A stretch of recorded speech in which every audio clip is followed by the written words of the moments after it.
to my channel. Hi everybody, welcome back to my channel. How are you all doing? Happy Vlogmas. Yesterday I showed you how I made my chocolate almond filling for a luscious Italian dessert called Cassatelle. And so today I'm going to be working on the pastry. Before we get into this, just a few things. First off, the filling that I showed you, it could be a little lumpy or a little sticky. One option is to simply blend it, churn it more, or maybe add a little liquor to it, but you have to go very slowly because it can totally change the consistency of the filling. But for those of you who like it nice and thick, it's ideal the way it is. And so how about the origin of this dessert, Cassatelle?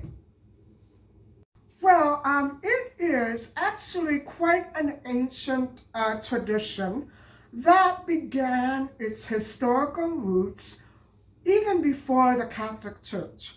And so it is very heavily associated with pagan traditions. However, over the years and centuries, it became much more embedded into Christian culture, especially in Italy and maybe even in places like France. Every country has its own variation of these sorts of delicacies that are linked to these festivities. And so what festivities is this dessert actually associated with? Well, traditionally, I grew up eating these every Christmas at a friend's house. And so in my own mind, it is a Christmas treat. But I actually know much better because it is associated with the Easter time festivities that stop right at Lent. And so actually these traditional treats should be eaten, or normally are eaten, around the time of right before Ash Wednesday. And so that day is called Fat Tuesday, or Martedì Grasso, or Mardi Gras, right? And so the main branch of desserts that are originating from this tradition are heavily associated with Sicilian culture, but these treats are eaten throughout Italy. And for instance, in my dad's region, these treats are linked to other festivities that involve mock weddings and throwing oranges and flour and eggs. And they are also, all of these different sorts of festivities are also linked to prank playing. And I think that this is the, it can get out of hand, but that's the reality of it. And so in Italy, throughout Italy, especially in Venice, you can actually rent costumes and go to a very exclusive ball in, say for instance, a high-end hotel. And the tickets are pricey, but you can buy those masks, you can rent a costume, and you can have yourself a grand time. And associated with all this feasting is this traditional dessert or treat called Cassatelle. And so it is normally, there are different variations of Cassatelle. Some are baked, of course. I've gone through that last year and they didn't really turn out very well on me. So this year I'm going to make them fried again. And there are variations. They can be stuffed with fresh farmer's cheese, which I'm leaving out. It's going to cause all kinds of issues. And so I'm going to leave it out. And then there are other variations that call for pumpkin, figs, and all other kinds of delicious fillings. So I'm leaving myself wide open here for future recipe vlogs. And so I don't know if I've given you enough background on this wonderful and amazing, such a fascinating treat with a very long tradition of culture. And most of these festivals that include such things as throwing eggs and oranges, they're linked to very old myths, legends, very old ideas and stories, all stemming from the Middle Ages and even before that. And so I can't impress upon you enough the idea that this is a very, very ancient recipe, and it's got such a fascinating history that goes with it. Well, enough said on the history of the delicious Cassatelle. And so one thing that I wanted to also call to your attention is that this pastry dough could ideally be refrigerated 12 hours before. Well, guess what, guys? 12 hours ago, I wasn't even home. So the reality of it is this. I'm just going to go ahead and make the dough.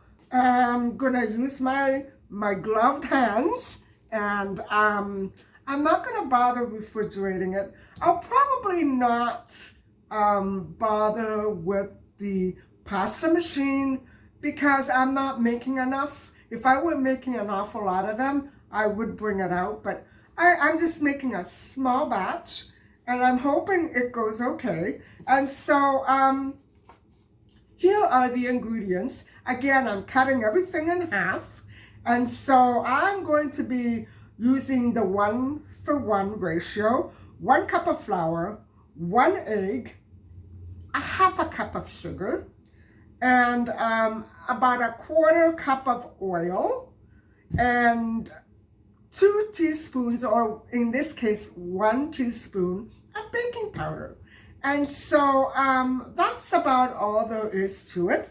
Now, it has been said that they are referred to as the sweet ravioli, which means nothing more than the fact that the ingredients don't vary at all from ravioli dough, except for the fact that they contain sugar. So it sounds delicious already, right?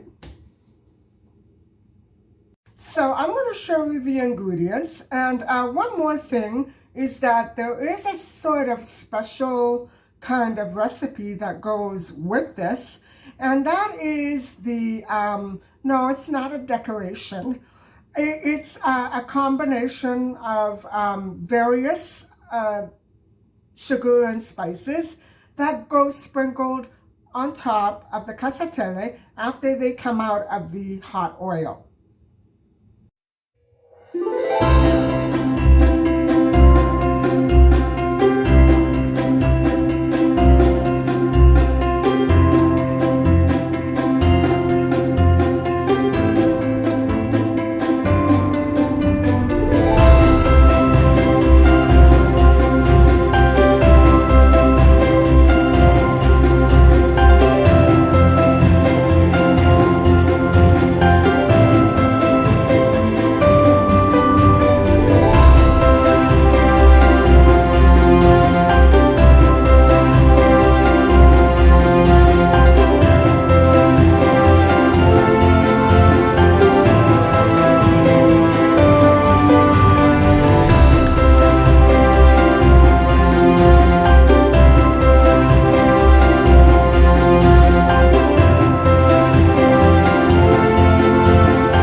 because halfway through the procedure, I realized I was going to have tons and tons of mixture. So I went ahead and bought more sugar, and I needed more eggs. So it did yield this many, not counting the broken ones. And guys, I don't know why exactly so many of them broke. Last year, some of them, one or two of them did fall apart, but then I got the hang of it. And this year, I guess I'm rushing too much. I don't know what it is, but they do lose their shape. And that brown color is the chocolate and the brown sugar. That gives it a really dark color, but the taste is very good. Actually, I'm off food right now, and so I've been nibbling here and there just to see if it's sweet enough and whatever, but I can't do that anymore. My stomach doesn't want stuff like this, but it is so delicious, and I can't wait to pack them up and deliver them. I'm very relieved that the process is over, but I do encourage you to try this feast treat because it's very delectable, it's very popular, it's very ancient, and no matter what it looks like, it tastes delicious. And so thank you so much for listening and watching, and please don't forget to like and subscribe. Bye for now. So guys, that's all there is to the process. Very long and tedious, but done nevertheless.